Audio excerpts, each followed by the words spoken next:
नमस्कार साथियों, मैं मिंटू सिंह आपका स्वागत करता हूं विज़न एकेडमी की ऑनलाइन क्लास में। देखिए, आज हम फर्स्ट ग्रेड के लिए ड्रामा सेक्शन शुरू करने जा रहे हैं और ड्रामा में सबसे पहले हम कर रहे हैं एज यू लाइक इट, जिसको विलियम शेक्सपियर ने लिखा है। और विलियम शेक्सपियर के परिचय की ज़रूरत नहीं है आपको, क्योंकि हर वो स्टूडेंट जो लिटरेचर पढ़ रहा है वो अनजान नहीं है इस नाम से। तो विलियम शेक्सपियर एलिजाबेथन एज में इनका जन्म हुआ 1564 में और 1660 में इनके डेथ हो गई। 23 अप्रैल 1564 में इनका जन्म हुआ था। तो बात करते हैं, डायरेक्ट हम आते हैं एज यू लाइक इट पर। देखिए, एज यू लाइक इट एक प्ले है जिसको परफॉर्म किया जाता है स्टेज पर, एक प्ले है। और ये कैसा प्ले है? Pastoral comedy. पास्टोरल कॉमेडी क्या होता है? जिसमें देहाती जीवन का वर्णन किया होता है, ग्रामीण क्षेत्र की जो कहानी होती है उसको बोल देते हैं पास्टोरल कॉमेडी, ठीक है। और इसको लिखा गया था अराउंड 1599 में, 1599 के आसपास लिखा गया है। थोड़ा बहुत पहले हो सकता है या थोड़ा बहुत बाद में हो सकता है, तो ऐसा माना जाता है 1599 में ये लिखी गई है। उसके बाद इसको पब्लिश कब किया गया? पब्लिश ये हुई थी फर्स्ट फॉलियो में, पास्टोरल कॉमेडी जो है 1623 में फर्स्ट फॉलियो में ये पब्लिश हुई।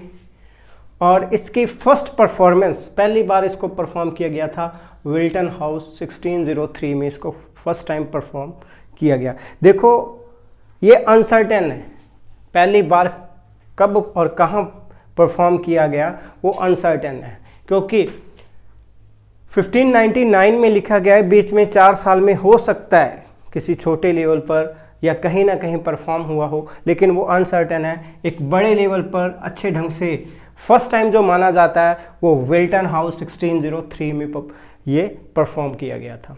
देखिए, इसकी जो सीन सेटिंग है, इसकी सीन सेटिंग है डची इन फ्रांस, मतलब फ्रांस के राजा को ड्यूक कहा जाता है और उस ड्यूक के क्षेत्र को डची कहा जाता है। तो फ्रांस के किसी राजा की कहानी है, ठीक है। तो इसकी सीन सेटिंग एक तो है फ्रांस में और एक है आर्डन वारविकशायर, ठीक है। जो वारविकशायर विलियम शेक्सपियर की मैटरनल फैमिली बिलोंग करती थी वहाँ से, तो इसलिए उन्होंने इसकी scene setting Arden, forest of Arden कहा गया है, वहाँ की भी है। तो ये इसके कुछ इंपॉर्टेंट बिंदु थे। अभी बहुत चर्चा करेंगे इसके बारे में, सिर्फ इतने से ये क्लियर नहीं होगा, आपको एक एक चीज़ करवाऊंगा। लेकिन सबसे पहले आपको इसके करैक्टर और स्टोरी बता दूं, उसके बाद सारी चीज़ें बताऊंगा कि हु सेड टू हुम, किसने क्या कहा, कौन से सीन में कहा, कौन से एक्ट में कहा। मतलब आपको कोई कन्फ्यूज़न नहीं रह जाएगी, आपको ऐसा महसूस होगा कि आपने ड्रामा पढ़ लिया है, एक एक पन्ना पढ़ लिया है, क्योंकि आपको हर एक्ट का हर सीन क्या हो रहा है, कैसे हो रहा है, सब आपके माइंड में फिक्स हो जाएगा। तो इसका स्क्रीनशॉट लीजिए। अब हम चलते हैं इसकी स्टोरी की तरफ।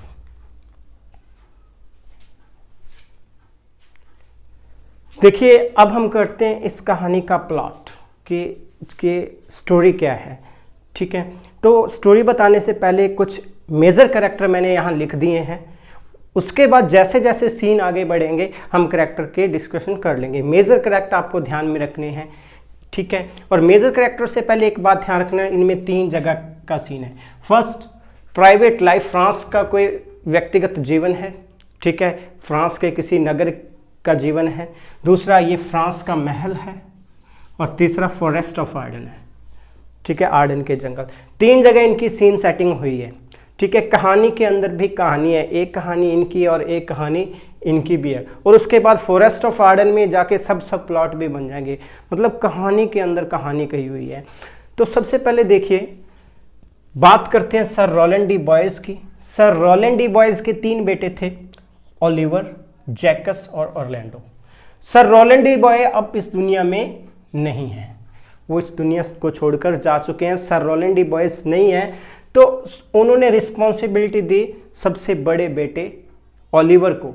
ओलिवर इस कहानी का विलन है, ठीक है। एक फ्रेडरिक, देखो कहानी के अंदर कहानी है, लास्ट में आकर ये चेंज हो जाता है। शुरू में ये विलेनियस एक्ट करता है, लास्ट में आकर चेंज हो जाता है।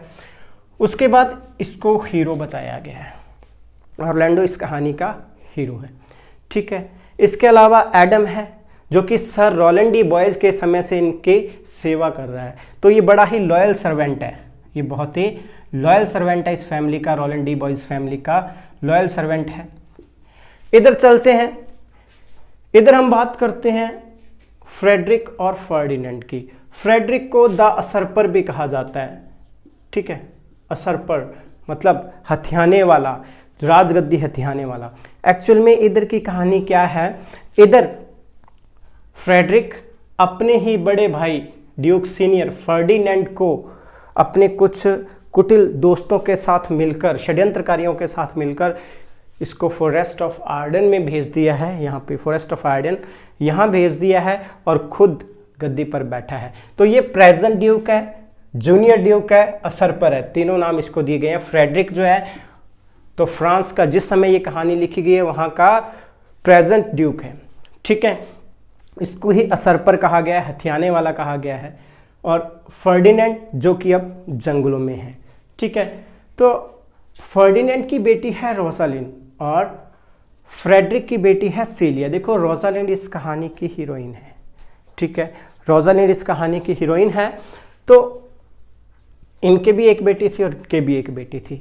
जब ये वनवास पर गया, फॉरेस्ट ऑफ आर्डन पर गया, तो सीलिया ने रिक्वेस्ट करके रोसालिंड को अपने पास रखवा लिया, क्योंकि थी ये कजन लेकिन रियल सिस्टर से बढ़कर प्यार था इनमें, ठीक है, एक दूसरे के बिना बिल्कुल नहीं रहती थी ये, तो बहुत ही ज़्यादा एक दूसरे से अटैचमेंट थी इनकी।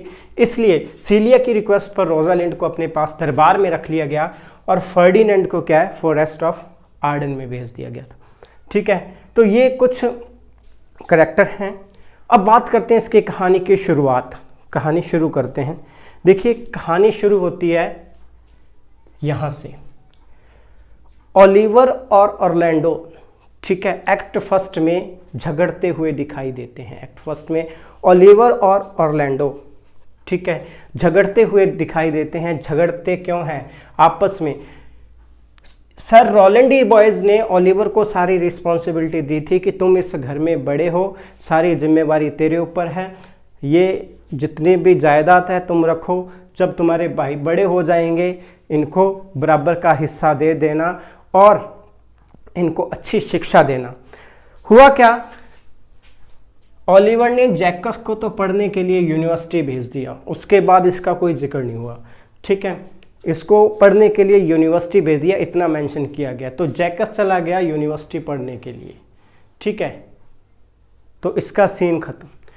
अब पहले इस सीन में क्या होता है कि ये दोनों आपस में झगड़ा कर रहे हैं। ऑरलैंडो डिमांड करता है कि देखो मुझे भी प्रॉपर एजुकेशन चाहिए, ना तो तुम मेरी देख रेख कर रहे हो अच्छे से, ना मुझे सही पढ़ाई लिखाई करवा रहे हो, तो ऐसा करो तुम मेरा हिस्सा मुझे दे दो, मेरा हिस्सा मुझे दे दो और मैं अपनी पढ़ाई खुद कर लूँगा या कोई काम कर लूँगा। तो ऑरलैंडो इससे डिमांड करता है अपने प्रॉपर्टी में शेयर का, और ये ओलिवर जो है प्रॉपर्टी में से शेयर देना नहीं चाहता था। इन दोनों का झगड़ा हो रहा था और वहीं खड़ा था एडम, इनका स्वामी भक्त सेवक। तो पहले तो उन्होंने नोटिस नहीं किया, लेकिन एडम आकर इंटरवीन करता है बीच में, दोनों को समझाइश करता है कि जैसे तैसे करके इस प्रॉब्लम को सॉर्ट आउट कर लो। तो एडम आकर दोनों को समझाइश करता है, तो ओलिवर उसको उसकी प्रॉपर्टी देने के लिए हाँ कर देता है। एक बार तो राजी हो जाता है, लेकिन उसका इरादा नहीं है प्रॉपर्टी देने का, ठीक है, एक बार उसको कह देता है भी ठीक है। तो ये सीन यहाँ ख़त्म हो जाता है। अब नेक्स्ट सीन में हम चलते हैं डची इन फ्रांस। यहाँ पर यहाँ क्या चीज़ है, यहाँ प्रेजेंट किंग कौन है, फ्रेडरिक है, वर्तमान राजा फ्रेडरिक है, और फ्रेडरिक के दरबार में एक रेसलर है चार्ल्स, ठीक है। चार्ल्स जो है ये मतलब झंडी दिखाकर जीतने वाला रेसलर है। जैसे दरबार में कवि होते हैं, दरबार में गायकार होते हैं, वैसे ही दरबार में कोर्ट रेसलर था, इसको कोर्ट रेसलर कहा जाता है। मतलब इस पर इनाम रखा हुआ था, राजा ने, उस ड्यूक ने, फ्रेडरिक ने इनाम रखा हुआ था कि जो इसको हरा देगा उसको बहुत बड़ा प्राइज दिया जाएगा। तो ये जो चार्ल्स है, इसने क्या है, आज तक ये हारा नहीं है, बहुत से लोगों को तो मार दिया रेसलिंग में और बहुत से लोगों की हड्डियां तोड़ दी। अब क्या है, इसने चैलेंज कर रखा था, ओपन चैलेंज दे रखा था, ठीक है, फ्रेडरिक ने, कि जो इसको हराएगा इनाम मिलेगा उसको। अब क्या है, सुनने में ये आता है कि ऑरलैंडो ने वो चैलेंज स्वीकार कर लिया। ऑरलैंडो के चैलेंज स्वीकार करने के दो कारण थे। एक तो उसको दुनियादारी में कोई इंटरेस्ट नहीं था, क्योंकि उसका सगा भाई उसके साथ ऐसे कर रहा है, तो अब उसको जीने में कोई इंटरेस्ट नहीं है। वो सोचता है कि मैं ये चैलेंज एक्सेप्ट कर लेता हूँ, अगर तो मैं जीत गया मेरी वाहवाही हो जाएगी, मेरा नेम एंड फेम हो जाएगा, अगर हार गया मर गया तो वैसे भी मरना चाहता हूँ, तो कायरों की तरह सुसाइड तो नहीं होगा। तो ये इस चैलेंज को स्वीकार कर लेता है। ऑरलैंडो चार्ल्स वाले चैलेंज को स्वीकार कर लेता है कि मैं इससे लड़ने के लिए तैयार हूँ। और जब ये बात चार्ल्स को पता चलती है कि ऑरलैंडो ने चैलेंज स्वीकार किया है, और उम्र में बहुत छोटा सा, ठीक है, इससे उम्र में बहुत छोटा था और कमज़ोर था, उसने कहा कि वो तो मेरे हाथों मर जाएगा, तो वो चाहता था कि जैसे तैसे करके क्या है समझा दिया जाए। तो चार्ल्स जो है इसके पास ना आकर, क्योंकि इसके पास आएगा डायरेक्ट तो लोगों को या ऐसा लगेगा कि इसने हार मान ली है, ये खुद चल के आया है। चार्ल्स जाता है किसके पास, ओलिवर के पास। चार्ल्स गया ओलिवर के पास कि भाई तेरा छोटा भाई है, उसको समझा ले, वो चैलेंज कर रहा है मेरे को, कल को मैंने मार दिया, उसकी कोई हड्डी पसली तोड़ दी तो बहुत नुकसान हो जाएगा, उसको समझा ले, तेरा भाई है इसलिए तुझे बताने आया हूँ। अब देखिए गया किसके पास है, ओलिवर के पास। और ओलिवर तो खुद चाहता है, उसको तो ये बात सुनकर बड़ी खुशी हुई, उसको ये बात सुनकर बड़ी खुशी हुई कि मेरे रास्ते का कांटा अपने आप ही हट जाएगा, मुझे कुछ करने की ज़रूरत ही नहीं है। तो उसने कहा कि मैं समझा तो दूंगा। उसने मौके का फ़ायदा उठाया और इसको और ज़्यादा भड़काकर भेज दिया।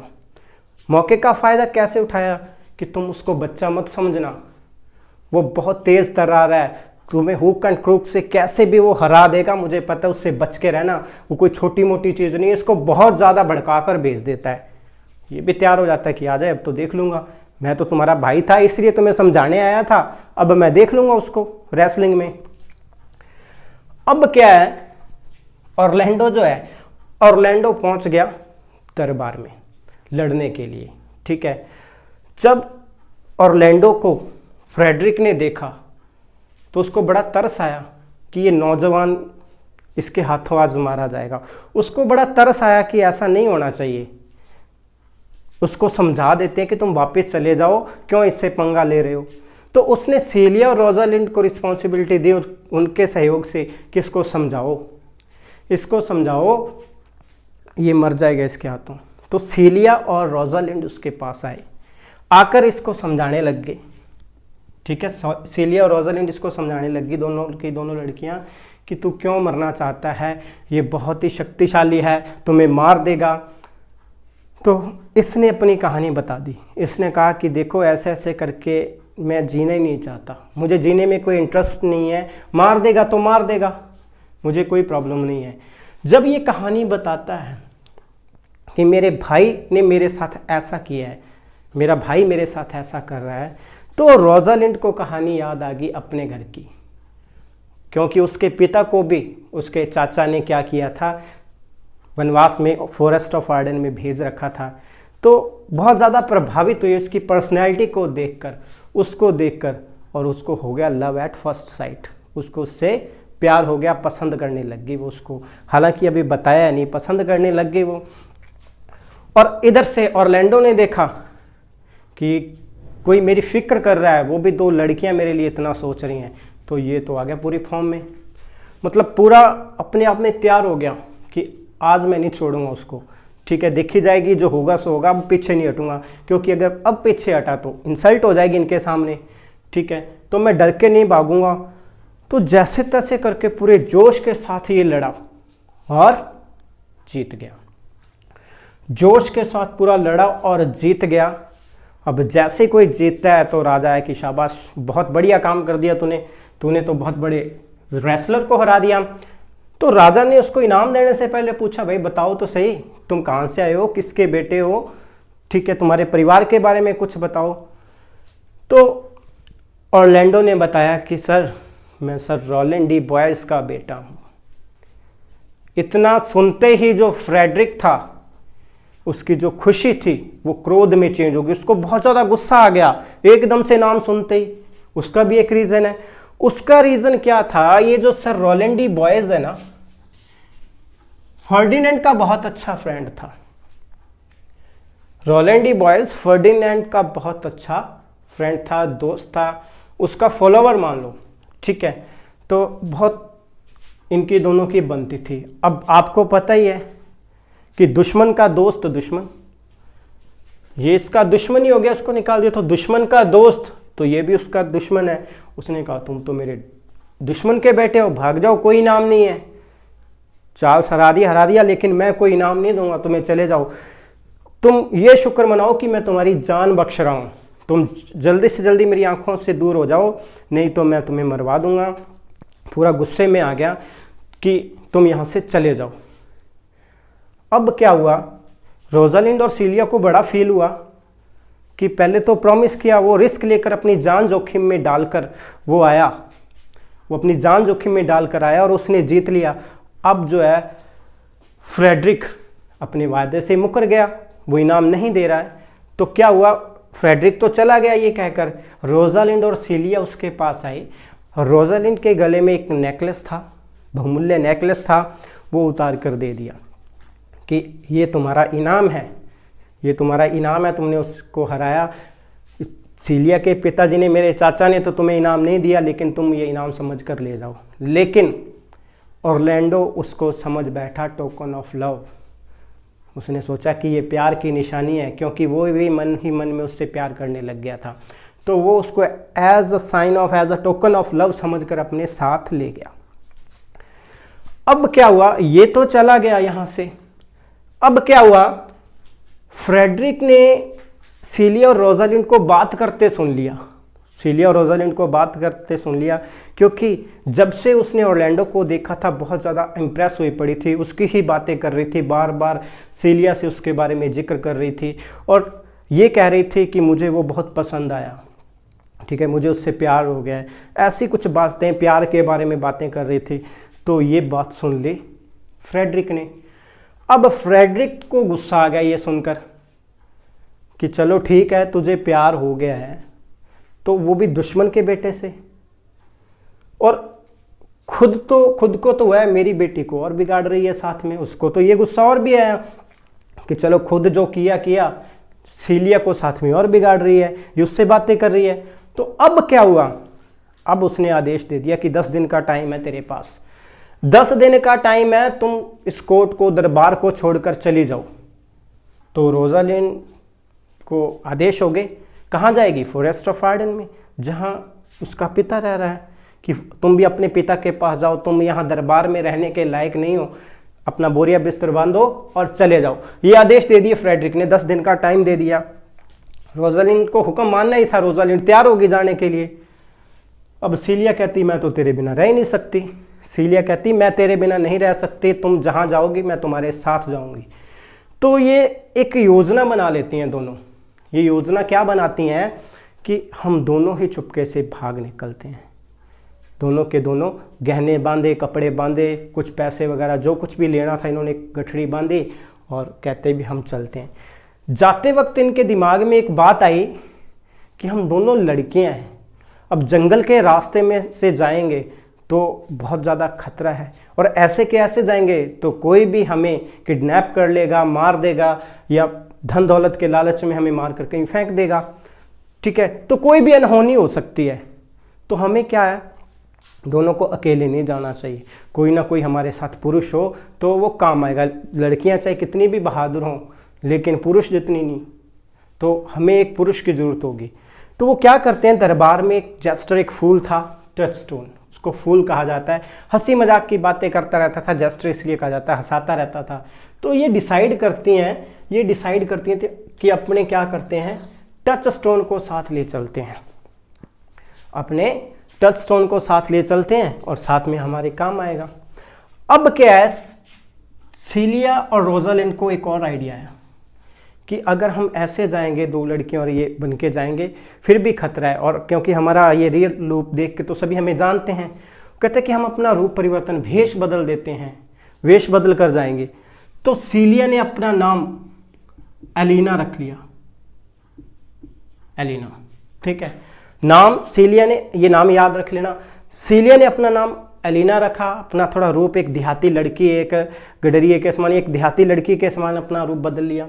और इसने अपना नाम रख लिया गैनीमेड, और इसने पुरुष वेश धारण किया। तो दरबार में ये सीलिया और रोजालिंड है, लेकिन जब ये फॉरेस्ट ऑफ आर्डन में आएंगे तो ये एलिना और गैनीमेड हो जाएंगे, क्योंकि इन्होंने इस नाम से यहाँ रहना है, ठीक है। तो एलिना और गैनीमेड यहाँ आ जाते हैं। तो दरबार में ये है सीलिया और रोजालिंड, रोजालिंड ही गैनीमेड है। ये दोनों नाम बदलते हैं और नाम बदल कर कहाँ आ जाते हैं? फॉरेस्ट ऑफ आर्डन में। पहले कौन रह रहा है फॉरेस्ट ऑफ आर्डन में? पहले रह रहा है फर्डिनेंड विद सम फॉलोवर्स, उसके कुछ अनुयायी स्वामी भक्त सेवक हैं जो उसके साथ रह रहे हैं। फॉरेस्ट ऑफ आर्डन में फर्डिनेंड रह रहा है। देखिए, फॉरेस्ट ऑफ आर्डन में ड्यूक सीनियर जो है वो बहुत ही ज़्यादा खुश है, क्योंकि उसको वन जीवन बहुत अच्छा लगा। और वहाँ वो क्या करता है? सिर्फ उपदेश देता है, प्रकृति की गोद में रहता है, तो उसको बड़ा आनंद आ रहा है वहाँ रहकर। तो ये अपनी लाइफ में यहाँ खुश है। अब होता क्या है, सीलिया और रोजालिंड अपना नाम बदल कर कहाँ आ जाती हैं? फॉरेस्ट ऑफ आर्डन में। जब तक ये फॉरेस्ट ऑफ आर्डन में रहेंगी तब तक हम इनका नाम क्या बोलेंगे? Aliena, Ganymede, okay, Aliena, Ganymede and Touchstone. ये सारे फॉरेस्ट ऑफ गार्डन में आ गए। जब यहाँ फॉरेस्ट में आए तो काफ़ी इनको चलना पड़ा, पैदल पैदल चलकर ये थक गए और थक कर एक जगह पर बैठ गए। अब क्या है, इनको भूख लग गई और जंगल में रहने के लिए इनके पास जगह नहीं है। तो इन्होंने क्या किया, वहाँ बैठे थे, डिस्कस कर रहे थे कि अब क्या किया जाए। तो इतने में इन्होंने आवाज़ सुनी, दो बंदों को बात करते हुए सुना। एक तो था कॉरिन और एक था सिल्वियस। ये माइनर कैरेक्टर हैं, सब प्लॉट में हैं। तो कॉरिन और सिल्वियस आपस में बातें कर रहे थे। बात क्या कर रहे थे? सिल्वियस कॉरिन को फीबे के बारे में बता रहा था। फीबे, बता दूं, वो लड़की है जिससे सिल्वियस प्यार करता है। वो भी शेफर्डेस है, लेकिन वो इसको इग्नोर करती है, ठीक है, इसकी बात को सुनती नहीं है और इसको कई बार स्कोल्ड भी कर देती है। तो सिल्वियस कॉरिन को ये बात बता रहा है। जब इन्होंने बात करते सुना तो गैनीमेड ने टचस्टोन को भेजा इनके पास भी, इनसे बात करो, इनसे पूछो कि क्या ये पैसे के बदले में या किसी न किसी तरीके से हमारी हेल्प करेंगे, कि हमें रहने के लिए जगह और खाने के लिए भोजन चाहिए। तो कॉरिन कहता है भी देखो, दया तो यहाँ कोई नहीं करने वाला, मेरा मालिक जो है वो दया तो नहीं करेगा, बस इतना कर सकता हूँ कि मेरा मालिक अपना कॉटेज और भेड़ बकरियां बेचकर जाना चाहता है। अगर आप कहो तो मैं उनसे बात कर लेता हूँ, आप वो कॉटेज खरीद लेना, भेड़ बकरियां खरीद लेना और यहाँ रहने लग जाना।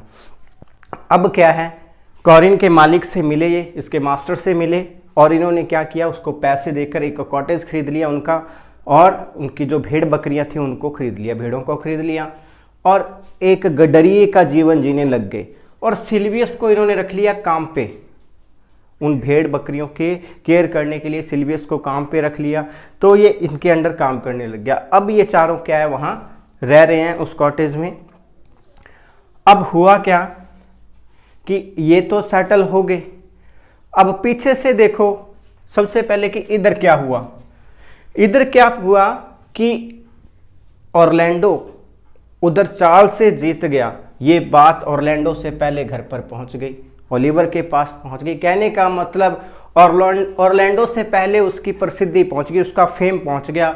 तो ओलिवर के मन में और ज़्यादा जेलसी बढ़ गई, बहुत ही ज़्यादा जेलसी करने लग गया कि मैं तो सोचता था कि मेरे रास्ते का कांटा हट जाएगा, ये साफ हो जाएगा, लेकिन ये तो प्रसिद्ध हो गया।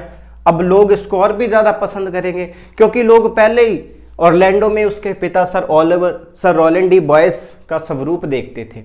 तो उसके पिता का स्वरूप देखते थे और पहले ही लोग इसको बहुत पसंद करते थे, अब और ज़्यादा करेंगे। तो क्या उसके अंदर जेलसी इतनी बढ़ गई कि उसने सोचा कि आज रात को जब ये सोएगा इसका कॉटेज जला दूंगा। तो हुआ क्या, ये जो कसम खाई उसने, ठीक है, तो जोर जोर से बोल के एक मोनोलॉग के रूप में कसम खाई उसने। तो जोर से जब बोला, ये बात एडम ने सुन ली। उसको नहीं पता था कि एडम इस बात को सुन रहा है। तो ओलिवर ने जो कसम खाई वो बात एडम ने सुन ली। अब एडम नहीं चाहता था कि ऐसा हो, क्योंकि काफ़ी समय से वो उनके साथ रह रहा है। वो नहीं चाहता था कि ओलिवर अपने ही भाई ऑरलैंडो की हत्या करे। तो जैसे ही ऑरलैंडो घर पहुंचा, एडम ने सारी बात बताई, भाई तेरी जान को खतरा है, तू यहाँ रहेगा तो तेरा भाई आज रात को तेरा कॉटेज जलाकर तुझे मार देगा, इसलिए तुम यहाँ से चले जाओ। अब ऑरलैंडो की अपनी समस्या थी। वो कहता जाऊँ तो जाऊँ कैसे, मेरे पास तो कुछ भी नहीं है, ना रहने के लिए जगह है, ना मेरे पास पैसे हैं कि जहाँ जाकर मैं सेटल हो जाऊँ। तो ऑरलैंडो जो कि एक लॉयल सर्वेंट था, पहले ही बता दिया, सॉरी एडम एक लॉयल सर्वेंट था, आपको पहले बताया था कि एडम ने क्या किया, अपनी जो सेविंग थी 500 पाउंड लाकर इसको दे दिए, इसको ऑफर कर दिए कि ये तुम्हारे पिता के समय से मैं काम कर करके इतनी सेविंग की है, मेरे पास 500 पाउंड है, वो लो और तुम यहाँ से चले जाओ। अब हुआ क्या, वो कहता भी 500 पाउंड तो ले लेता हूँ, अगर मैं कभी ना लौटा पाया तो अब मेरा क्या पता है, मैं तो जंगलों में चला जाऊँगा, क्या पता कभी इतना पैसा मैं कमा पाऊँ या ना कमा पाऊँ। तो एडम ने कहा कि देखो अगर तुम्हारे पास हो तो लौटा देना, नहीं तो मुझे कोई ज़रूरत नहीं है, वैसे भी मैं बूढ़ा हो गया, मैंने क्या करने हैं पैसे। फिर उसने रिक्वेस्ट की कि ऐसा करो तो मुझे भी अपने साथ ले चलो, क्योंकि पीछे वो किसके सहारे रहेगा, अगर ओलिवर को पता चल गया कि मैंने उसको बात बताई वो मुझे मार देगा। तो वो कहता मुझे साथ ले चलो, कभी ना कभी तुम्हारे काम आऊँगा। तो अब क्या हुआ, एडम और ऑरलैंडो दोनों निकल पड़े फॉरेस्ट ऑफ आर्डन की तरफ, यहाँ पे ये लोग रह रहे हैं पहले। तो तीसरे बंदे कौन आए हैं, ऑरलैंडो एंड एडम, ये भी फॉरेस्ट ऑफ आर्डन में आ गए। अब एडम बुजुर्ग था, कितना चलता, चल चल के थक गया और आखिरकार हार कर बैठ गया, भी मैं नहीं आगे चल सकता, ठीक है, मुझसे और आगे नहीं जाया जाएगा, मुझे बहुत भूख लगी है, पहले थोड़ा भोजन ला के दो, उसके बाद मैं जाऊंगा आगे। तो ऑरलैंडो ने इसको बिठाया किसी जगह पर और भोजन लेने के लिए निकल पड़ा अपनी तलवार के साथ, कि कहीं ना कहीं से कुछ, क्योंकि जंगल का इलाका था, उसने सोचा भी कुछ भी हो सकता है, अनहोनी हो सकती है, तो तलवार लेके निकल पड़ा। अभी क्या है, जंगल में फर्डिनेंड और उसके फॉलोअर्स हिरन बनाकर खाने ही वाले थे, ठीक है, अभी भोजन तैयार था, उसको हिरन का शिकार कर गए थे, पका कर रख रखा था, उसको खाना ही था। तो ये तलवार लेकर पहुंच गया और धमकी दी कि जब तक मेरी ज़रूरत नहीं पूरी हो जाती मैं नहीं खा लेता, कोई भोजन को हाथ नहीं लगाएगा, नहीं तो मैं जान से मार दूंगा। अब क्या हुआ, फर्डिनेंड जो कि बड़ा ही जेनरस नेचर का था, उसने कहा कि भाई लड़ाई करने की क्या ज़रूरत है, तलवार की क्या ज़रूरत है, आपको भोजन चाहिए जितना चाहिए ले जाओ। उसकी उदारता को देखकर बड़ा शर्मिंदा हुआ ऑरलैंडो कि मैं तो बड़े गुस्से से बात कर रहा था, चैलेंज कर रहा था इनको, और ये तो बड़े प्यार से मान गए। तो बड़ा शर्मिंदा हुआ, उसने सॉरी फील किया, माफ़ी मांगी कि एक्चुअल में एक बुजुर्ग व्यक्ति है जिसके लिए मैं भोजन चाहता हूँ, मेरी कोई ऐसी इंटेंशन नहीं थी, वो भूख से मर रहा है, तड़प रहा है। तो फर्डिनेंड ने ऑफर किया कि आप ऐसा करो, उसको भी यहाँ ले आओ, उसको भी यहाँ ले आओ, यहाँ बैठ के दोनों जने भोजन खाओ, हमारी कंपनी में शामिल हो जाओ आके। तो ऑरलैंडो और एडम क्या है, आ गए वहाँ पे। अब लेके कैसे आया, एडम से चला नहीं जा रहा है, ऑरलैंडो कंधों पर उठा के लाया, एडम को कंधों पर उठा के लाया। इन्हीं लोगों के बीच एक पर्सन और रहता था, मेलंकली जैकस। जैकस यहाँ भी बताया था, वो नहीं है, ये और है। मेलंकली जैकस इसलिए कहा है कि इसको प्यार में कोई इंटरेस्ट नहीं है, दुनियादारी में कोई इंटरेस्ट नहीं है, ये सिर्फ दुख भरी बातें करता रहता है, दुख भरी पोइट्री लिखता रहता है, इसलिए इसको मेलंकली जैकस कहा गया है। तो वो पर्सन था इनके साथ, मेलंकली जैकस, जो जंगलों में रह रहा था। तो वहाँ बैठा हुआ था। जब ऑरलैंडो एडम को उठाकर लाया, सीन 7 एक्ट सेकंड और सीन 7 है इसका, उसमें ऑरलैंडो उसको कंधों पर उठा के लाया। जब वो कंधों पर उठा के लाया तो यहाँ पर जैकस ने एक पोएम बोली, एक गीत बोला, फेमस पोएम विलियम शेक्सपियर की, all the world is a stage, यहाँ से स्टार्ट होती है, 7 एजेस ऑफ मैन। ओके, तो उस अवस्था को देखकर, उस बुजुर्ग की अवस्था को देखकर जैकस द्वारा बोले गए ये वर्ड्स हैं, ठीक है, 7 एजेस ऑफ मैन पोएम यहाँ पर उसने बोली। तो क्या है, उन्होंने भोजन किया और जान पहचान हुई। जान पहचान हो गई, उसने बताया कि मैं सर रोलैंड डी बॉयस का बेटा हूँ। तो फर्डिनेंड कहता तो तुम तो अपने ही हो, मेरे दोस्त के बेटे हो। सर रोलैंड डी बॉयस मेरे अच्छे दोस्त थे। तो फर्डिनेंड ने ऑरलैंडो को कहा कि जंगल में रह रहे हो, कभी भी मेरी ज़रूरत हो तो मुझे बता देना। तो ये भी जंगलों में रहने लग गए। अब क्या है, ये जंगलों में रह रहे हैं और पीछे से ये इधर आ गया। पीछे इधर क्या हुआ, ठीक है, इधर क्या होगा, सीलिया गायब है।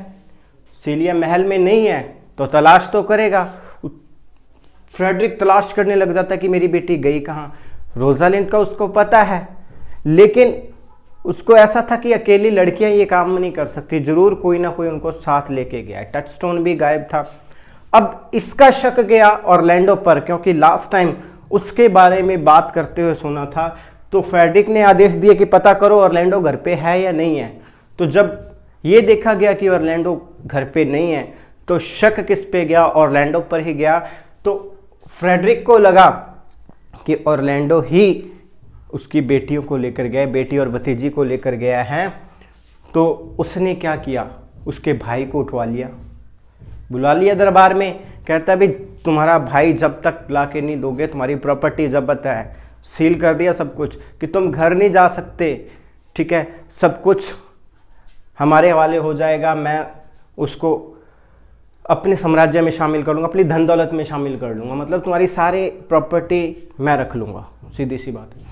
तो ओलिवर के सामने समस्या आ गई। उसने कहा कि साहब मैं तो मेरे भाई से बनती नहीं है पहले ही मेरी, तो पहले ही झगड़ा चलता है, अब मुझे क्या पता वो कहाँ गया है। अब क्या हुआ, फ्रेडरिक को लगा कि वो झूठ बोल रहा है। उसने कहा कि कुछ भी हो जाए मुझे तेरा भाई चाहिए और तुम ला के दोगे, अदरवाइज तुझे प्रॉपर्टी नहीं मिलेगी, ठीक है, और वापस घर भी मत आ जाना। सीज कर दिया सब कुछ। तो ओलिवर निकल पड़ा अपने भाई की तलाश में फॉरेस्ट ऑफ आर्डन में, ठीक है। तो अपने भाई को लेने के लिए निकल पड़ा। इधर क्या था, ऑरलैंडो जो है पागल हुआ पड़ा था रोसालिंड के लिए। रोसालिंड के लिए पागल था। वो क्या कर रहा था, पोइट्री लिख रहा था, पेड़ के पत्तों पर पोइट्री लिख रहा था, पेड़ की छाल पर पोइट्री लिख रहा था। और एक कागज़ पर लिखकर एक पोएम रोसालिंड का नाम लिखकर उसने क्या किया, एक पेड़ की टहनी से टांग दिया। अब रोसालिंड भी उन्हीं जंगलों में घूम रही थी। जब उसने अपना नाम पत्तों पर और इस तरह से एक पत्थर पर लिखा देखा तो उसको ये पता चला कि कोई और नहीं कर सकता, ज़रूर ये ऑरलैंडो का ही काम है। और इसका मतलब ऑरलैंडो फॉरेस्ट ऑफ आर्डन में ही है। उसको पता चल गया ऑरलैंडो फॉरेस्ट ऑफ आर्डन में ही है। तो हुआ क्या, एक बार ऑरलैंडो की मुलाकात अचानक रोसालिंड यानी कि गैनीमेड से हो गई। अब गैनीमेड ने पहचान लिया कि ये तो ऑरलैंडो है, लेकिन ऑरलैंडो नहीं पहचान पाया कि ये रोसालिंड है, क्योंकि उसने पुरुष जैसे कपड़े पहन रखे थे। अब गैनीमेड ने क्वेश्चन पूछा कि ये कौन पर्सन है जो पेड़ों की सुंदरता को खराब कर रहा है, जंगल की सुंदरता को खराब कर रहा है, पत्तों पर नाम लिख रहा है, ठीक है, किसी लड़की का। तो ऑरलैंडो ने स्वीकार किया कि वो कोई और नहीं, मैं ही हूँ। वो बताता है कि मैं किसी लड़की रोसालिंड नाम की लड़की से प्यार करता हूँ और जब मुझे उसकी याद आती है तो मैं पत्थर वगैरह लिख के इन पत्तों पर उसका नाम लिख देता हूँ या पोइट्री लिख देता हूँ। तो गैनीमेड उसको समझाता है कि ये तो गलत है, तुम क्यों पेड़ों की सुंदरता खराब कर रहे हो, तुम लव सिक हो गए हो। तुम ऐसा करो, अगर तुम्हें इतना ही अपने विचार रखने एक्सप्रेस करने तो पेड़ों की सुंदरता को खराब मत करो, ऐसे करो ये समझो कि मैं ही रोसालिंड हूँ। तो अपने एक गेम खेलते हैं, इसका तुम्हारा जो ये लव सिकनेस है इसका इलाज हो जाएगा। तुम मेरे पास आओ डेली और मुझे हर वो बात बोल के जाओ जो तुम रोसालिंड को कहना चाहते हो, जो पोइट्री जो बातें तुम्हारे मन में उसके लिए आए, मुझे रोसालिंड समझ कर कह जाया करना, और इससे तुम्हें थोड़ी राहत मिलेगी, तुम्हारे मन के जो भाव हैं वो बाहर निकल आएंगे। तो ऑरलैंडो को कुछ लग नहीं रहा था इससे फ़ायदा होने वाला है, फिर भी इन्होंने ये समझौता कर लिया, बात मान के राजी हो गया कि ठीक है मैं आ जाया करूँगा डेली। तो गैनीमेड ने ये शर्त रखी, पर एक शर्त है, तुम वैसे ही रोज़ाना मिलने के लिए आओगे जैसे तुम रोसालिंड से मिलने के लिए जाते, अगर वो होती तो इन्होंने प्रॉमिस कर लिया, ठीक है। रोसालिंड ने ऑरलैंडो ने प्रॉमिस कर लिया रोसालिंड से कि मैं आऊँगा।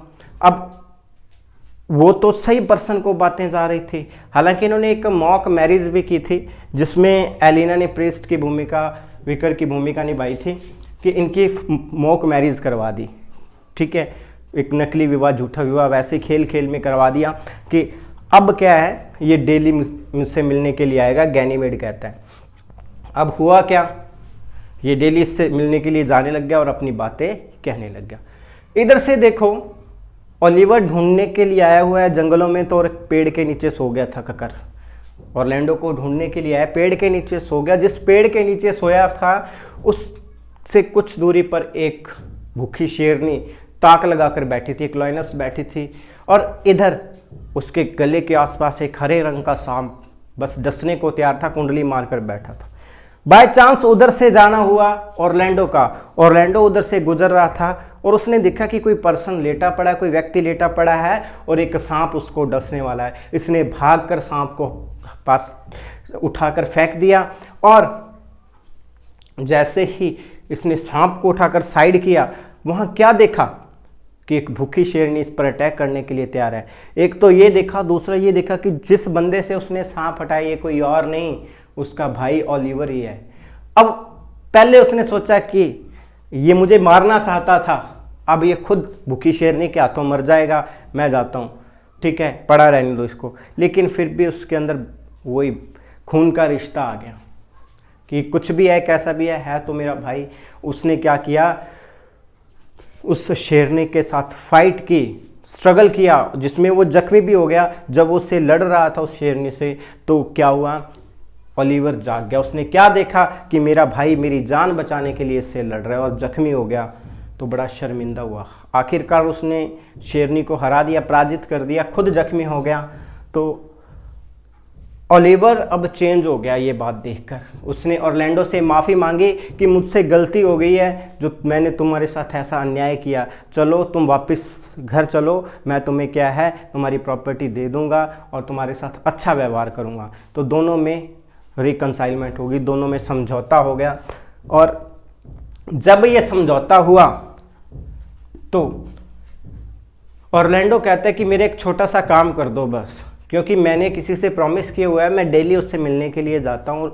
पास में एक गैनीमेड नाम का पर्सन रहता है, उसके पास जाना और उसको मेरा ये दिखा देना, रुमाल दिखा देना निशानी कि मैं जख्मी हो गया हूँ और मैं आ नहीं सकता, ठीक है। उसको इतना मैसेज दे देना, नहीं तो वो क्या सोचेगा कि मैं अपने वादे से मुकर गया। तो ओलिवर क्या करता है, उसका खून से सना हुआ रुमाल लेकर पहुंच जाता है गैनीमेड के पास और जाकर उसको दिखाता है कि ये बात है, ऑरलैंडो मेरा भाई है और हमारे बीच ये चीज़ हुई थी और आज हम में समझौता हो गया। इस तरीके से उसने मेरी जान बचाते हुए अपने आप को जख्मी कर लिया, तो आज वो नहीं आ सकता। इतनी बात सुनकर और खून से सना हुआ रुमाल देखकर गैनीमेड क्या है, बेहोश हो जाता है। अब गैनीमेड बेहोश हो जाता है और थोड़ी समय बाद उसको होश आता है। उठकर ये कहता है कि मैं तो ऐसे प्रिटेंड कर रहा था कि अगर रोजालिंड उसकी जगह होती, मेरी जगह रोजालिंड होती, तो वो भी ऐसा ही रिएक्ट करती, उसने तो बेहोश ही हो जाना था, मैं तो एक्टिंग कर रहा था। लेकिन ओलिवर को लगा कि ये एक्टिंग नहीं है, ये रियल है, ये एक्टिंग नहीं कर रहे हैं, कि अगर ये लड़का होती तो बेहोश नहीं होना था। उसके चेहरे के एक्सप्रेशन से पता चल गया, उसको थोड़ा सा शक तो हुआ, तो लेकिन वो कुछ बोला नहीं। इतने में क्या है कि उसने अपनी जब सारी बात बताई, ठीक है, गैनीमेड को कि मैं अब चेंज हो गया हूँ, अच्छा इंसान बन गया हूँ, तो सीलिया जो थी एलिना उसके प्रति आकर्षित हो गई, उसको पसंद करने लग गई और जो ओलिवर है वो सीलिया को पसंद करने लग गया। अब क्या है, उसने डायरेक्ट गैनीमेड को बोल दिया कि मैं तुम्हारी सिस्टर से शादी करना चाहता हूँ, अगर तुम्हें कोई प्रॉब्लम ना हो तो, मुझे तुम्हारी सिस्टर बड़ी पसंद है। तो अब गैनीमेड क्या कहता है कि देखो ठीक है, कोई बात नहीं, मुझे कोई प्रॉब्लम नहीं है, लेकिन मुझे परमिशन लेनी पड़ेगी किसी की। एक बात कहती है, तुम बताओ, गैनीमेड कहता है कि तुम एक बात बताओ कि अगर मैं रोजालिंड को भी यहाँ ला दूँ, रोजालिंड को भी यहाँ ला दूँ, एलिना तो यहाँ है ही, रोजालिंड को भी यहाँ ला दूँ, तो क्या तुम्हारा भाई उससे शादी कर लेगा या तुम उसकी शादी ठीक है, रोजालिंड की शादी अपने भाई से करवा दोगे।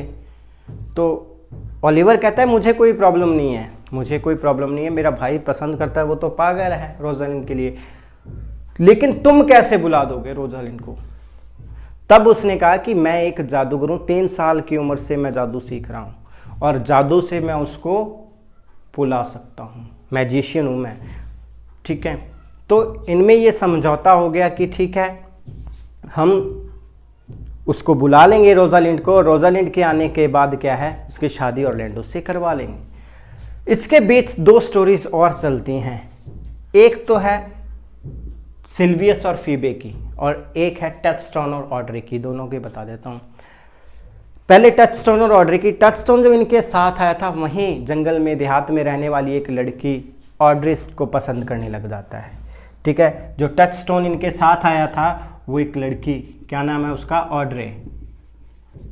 ठीक है, ऑड्रे नाम की लड़की थी, उसको पसंद करने लग जाता है और ये शादी भी करना चाहते हैं और इनकी शादी करवाने के लिए रेडी हो जाते हैं सर ओलिवर मार्टेक्स्ट।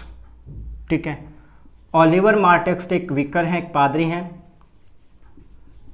ये इनकी शादी करवाने के लिए तैयार हो जाते हैं, लेकिन कुछ कारणों से ये शादी डिले हो जाती है। ओके, चर्च अवेलेबल ना होने के कारण या कुछ रीज़न से ये शादी डिले कर लेते हैं। बिल्कुल लास्ट मोमेंट पर ये अपना माइंड चेंज कर लेता है टचस्टोन की, बाद में करेंगे, तो ये शादी नहीं हो पाती है। ये तो थी टचस्टोन और ऑड्रे की कहानी। अब क्या, सिल्वियस जो कि फीबे को बड़ा पसंद करता है, ये बात बताता है गैनीमेड को कि ऐसे ऐसे करके मैं फीबे को बहुत पसंद करता हूँ लेकिन वो मुझे कोई रिस्पॉन्स नहीं देती। गैनीमेड कहता है मुझे मिलवाओ, मैं समझाता हूँ उससे। ठीक है, मैं समझाइश करूँगा, क्या पता वो बात मान जाए। अब क्या है,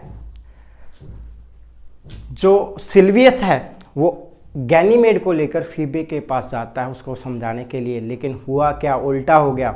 फीबे गैनीमेड को ही पसंद करने लगी।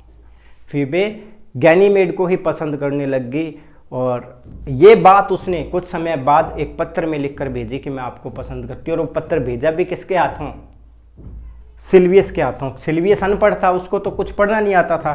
तो फीबे ने कहा कि जो मेरे मन में है तुम्हारे लिए वो मैंने इस पत्र में लिखा है, तुम जाकर ये गैनीमेड से पढ़वा लेना, वो तुम्हें बता देगा कि क्या मेरा रिएक्शन है तुम्हारे प्रति, क्या रिस्पॉन्स है। अब वो पत्र लेकर जाता है गैनीमेड के पास। अब गैनीमेड पढ़कर बड़ा हैरान होता है कि वो तो मुझे ही पसंद करने लग गई। अब गैनीमेड रिप्लाई में क्या लिखता है, ध्यान रखना इस बात का, उसको रिप्लाई में लिखकर भेजता है कि अगर ज़िंदगी में मैंने किसी लड़की से शादी की तो वो लड़की तुम होगी। अगर ज़िंदगी में मैंने किसी लड़की से शादी की तो वो लड़की तुम होगी। गैनीमेड ने क्या है ऐसा लिख के भेजा, और किसी कारणवश मैं तुमसे शादी ना कर पाया तो तुम सिल्वियस से शादी कर लोगी, ये प्रॉमिस करो। ये पत्र लिखकर उसने भेज दिया। तो ये अंडरस्टैंडिंग हो गई उनमें। उसने कहा कि ठीक है, कम से कम उसको ये तो रहेगा कि अगर गैनीमेड ने मुझसे शादी नहीं की तो किसी से भी नहीं की, किसी लड़की से नहीं की। तो इस बात के लिए फीबे बड़ी खुश हुई। तो इंतज़ार करते रहे उसका। अब हुआ क्या, रोजालिंड को अपने पिता की परमिशन की ज़रूरत है और उसको पता था कि मेरे पिताजी भी फॉरेस्ट ऑफ आर्डन में रह रहे हैं। तो ये पहुंची अपने पिता के पास और जाकर बात बताई कि मैं एक जादूगर हूं और मैं आपकी बेटी रोजालिंड को जादू से यहाँ बुला सकता हूँ अगर आप कहो तो। और रोजालिंड शादी करना चाहती है ऑरलैंडो से। अगर आपको कोई प्रॉब्लम ना हो तो रोजालिंड को बुलाकर ऑरलैंडो की उससे शादी करवा देते हैं। तो सर फर्डिनेंड जो थे उसने कहा कि मुझे कोई प्रॉब्लम नहीं है, एक तो वो अच्छा इंसान है, दूसरा मेरे दोस्त का बेटा है, मुझे कोई प्रॉब्लम नहीं है, मैं शादी कर दूंगा, आप मेरी बेटी को यहाँ बुला दो।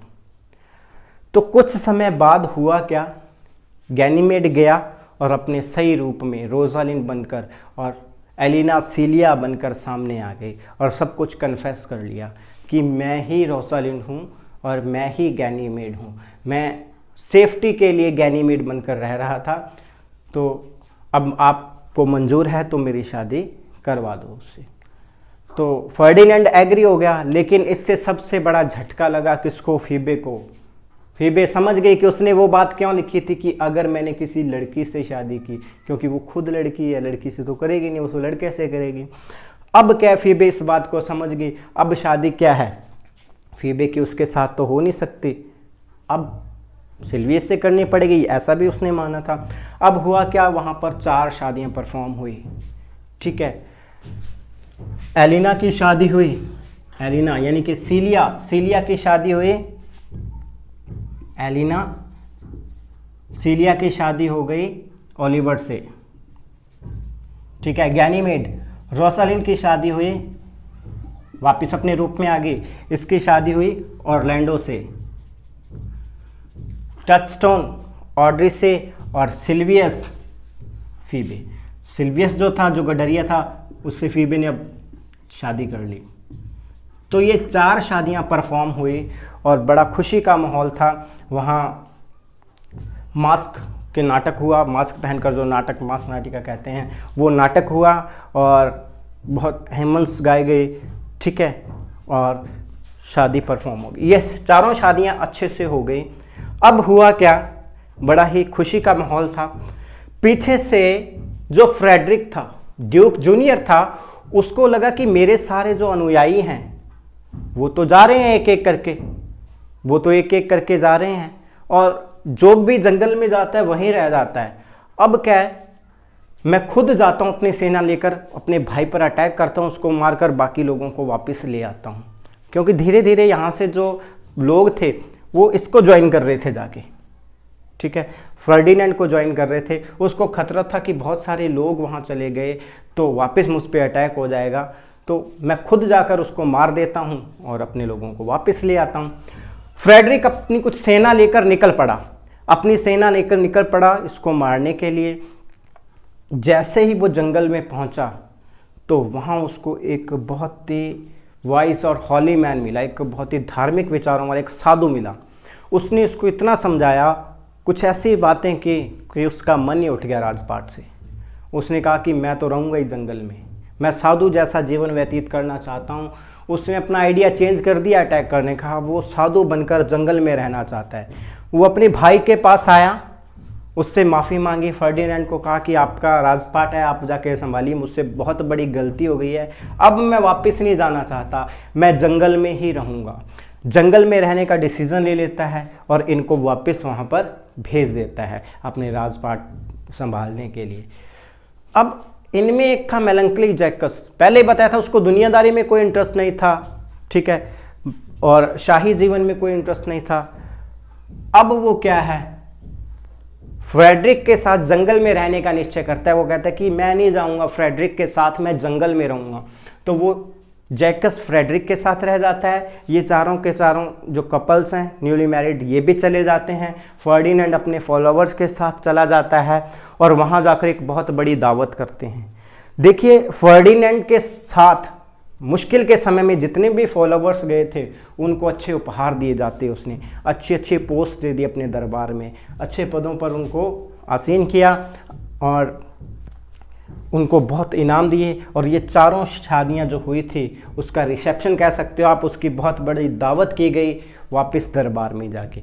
और ये जो ड्रामा है, ये प्ले है, ख़त्म होता है रोसालिंड के एपिलॉग से। रोसालिंड का एपिलॉग है, ठीक है। एपिलॉग में ये बोलती है कि इंसान को जितना भी हो सके अपने प्यार को खोना नहीं चाहिए, उसको पाने की कोशिश करनी चाहिए, चाहे वो स्त्री है चाहे पुरुष है, उसको आखिरी दम तक अपने प्यार के लिए स्ट्रगल करना चाहिए। ऐसा कुछ बोलकर एपिलॉग में ऐसा बोलकर, ठीक है, सभी को संबोधित करते हुए कहती है।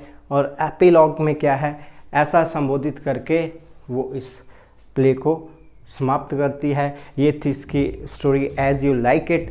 अब इसको कुछ डिटेल में कुछ चीज़ें बताऊंगा, कहानी आपको समझ आ गई, कुछ इंपॉर्टेंट चीज़ें इसमें हैं वो मैं आपको बताऊंगा। तो आप इसका स्क्रीनशॉट लीजिए, मैं कुछ और आपको मैटर बताता हूँ इसमें।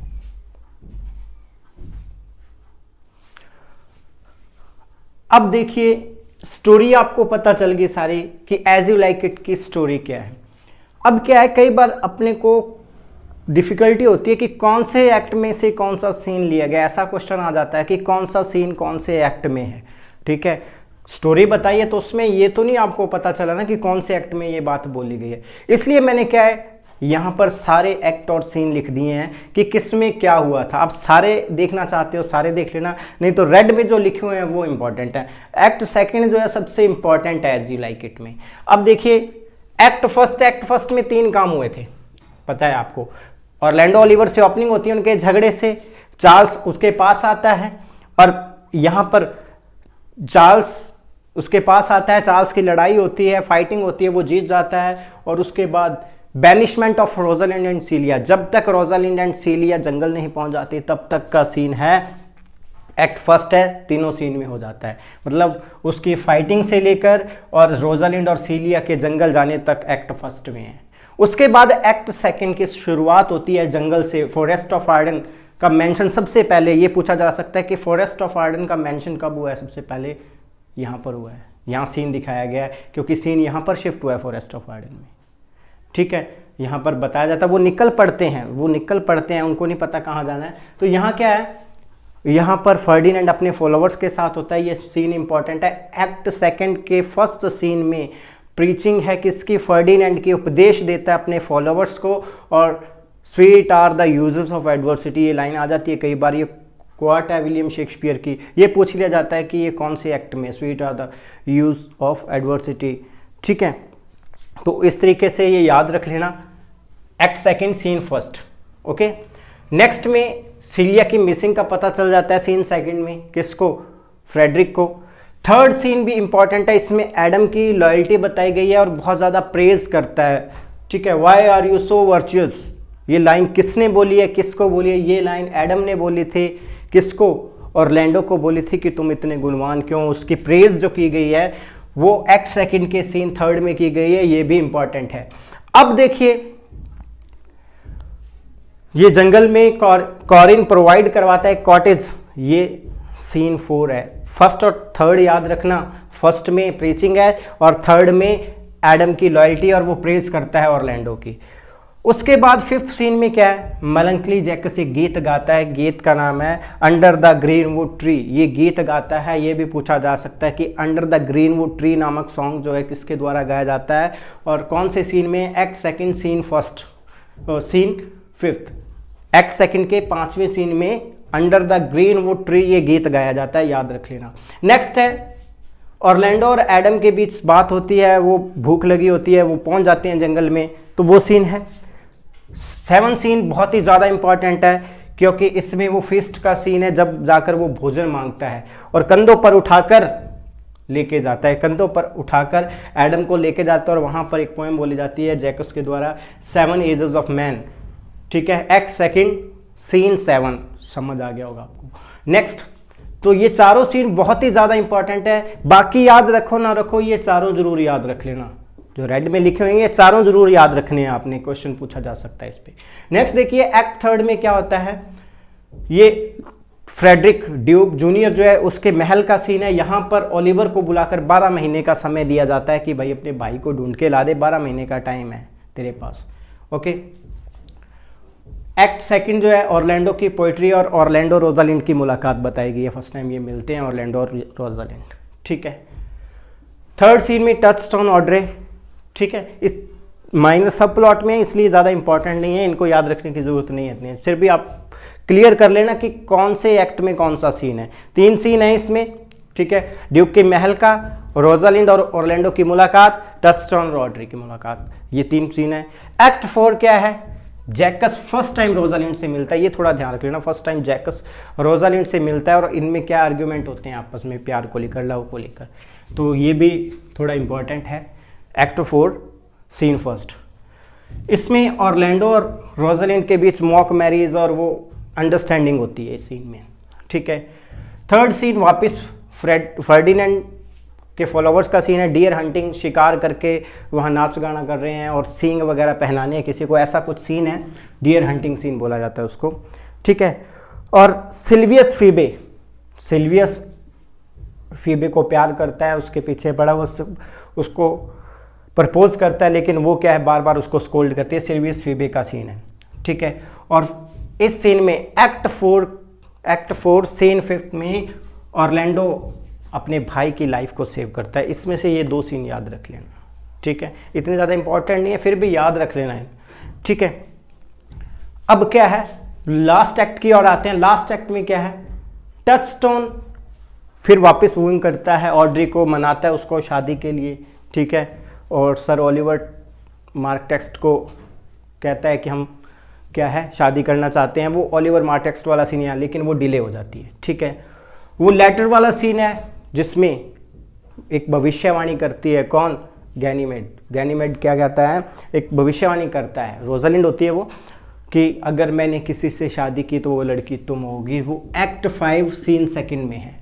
उसके बाद देखिए टचस्टोन प्रॉमिस चाहता है ऑड्रे से कि तुम मुझसे ही शादी करोगे। ये 3rd सीन में वापस उनकी मुलाकात होती है। ये लास्ट सीन है, ठीक है, एक्ट 5। लास्ट सीन में क्या है, वो चारों की चारों शादियां होती हैं, ठीक है। अटैक होता है, किसका, फ्रेडरिक अटैक करना चाहता है लेकिन उसका कन्वर्जन हो जाता है। ये एक्ट 5 का लास्ट सीन है और उसके बाद एपीलॉग पर ये प्ले ख़त्म हो जाता है। तो इस तरीके से ये सारा स्ट्रक्चर आपको पता चल गया। अगर इसको आप देख लेंगे ना, अगर आपने कहानी सुन ली, पूरी वीडियो देखी हुई है, वीडियो देखने के बाद इसका स्क्रीनशॉट आपके पास है, इसको एक पेज पे लिख लिया है, तो आपको दोबारा कहीं से भी पढ़ने की जरूरत नहीं है। आपको सीन वाइज सब कहानी आपके सामने आ जाएगी कि क्या हुआ था इस play as you like it में। तो इसका आप लीजिए स्क्रीनशॉट। नए प्ले के साथ मिलते हैं नई क्लास में। Thank you very much.